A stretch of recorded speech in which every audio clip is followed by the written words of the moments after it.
The best of the morning to you. This is Monday with Friday, preparing you for a better week ahead. Last week, I recounted an experience wherein years after I offended two friends, the gravity of the error dawned on me, and without hesitation, I reached out to them, confessed my fault, and renewed the relationship.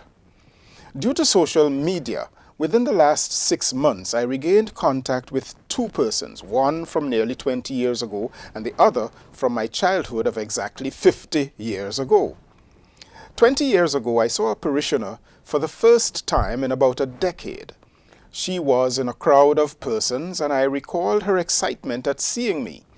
Somehow we got lost in the small crowd of other persons greeting me before I could pay her meaningful attention, and the way I recall it, left her standing there alone without my attention. Now, I myself have suffered the chagrin of engaging a handshake with someone who turns away in rapt attention and conversation with somebody else, leaving me with a limp hand. I've never seen that parishioner since, except on social media about 6 months ago. I reached out, reminded her of that event, told her that I felt like I slighted her, and asked her forgiveness. She said she remembers the event but does not remember being slighted. Whew, wow. Then, when I was in grade 6, I was fascinated by a classmate's wristwatch and asked to wear it for a few moments.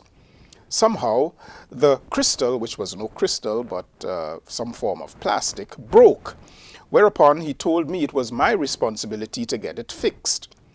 I took the watch home and, long story short, not having any money of my own, I was at the mercy of my father to get the watch fixed.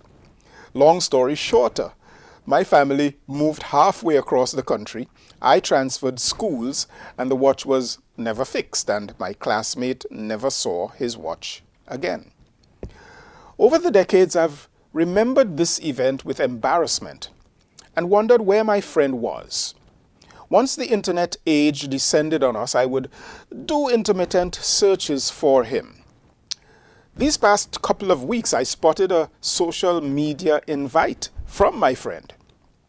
Now, those of you who know the biblical narrative should know that for a moment, I felt like Jacob, that rascal who robbed his brother Esau and parted company shortly after, and who was nervous and guilty when faced with a reunion years later.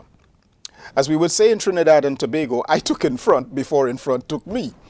I accepted my friend's request immediately and instantly messaged him about the 50-year-old sin, expressing my readiness to make restitution. Unbelievably, my friend told me that I had to be talking about somebody else, for he has absolutely no recollection of that matter. But I do. My friends tell me I have the memory of an elephant. In those two cases, especially the latter, perhaps I have been forgiven, or maybe memories are too distant for recovery. But that latter case left me thinking. It might be the onus, even if not intentional, for the person who suffered wrong to forget. But people who do wrong should never forget what they have done. Perhaps some do, but they ought not to.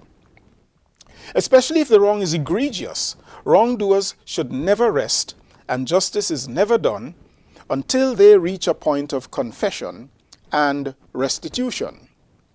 Now, there are some significant life-changing wrongs I have suffered from some people, many of whom remain very much alive, very much in church, and very much in touch with me, or very much able to be in touch with me.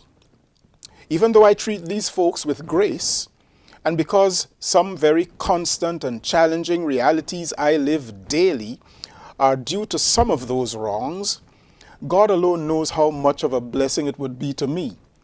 Even though I've forgiven them, if I were able to hear some of those folks say to me, Michael, we harmed you, we hurt you, we know it, and we are sorry.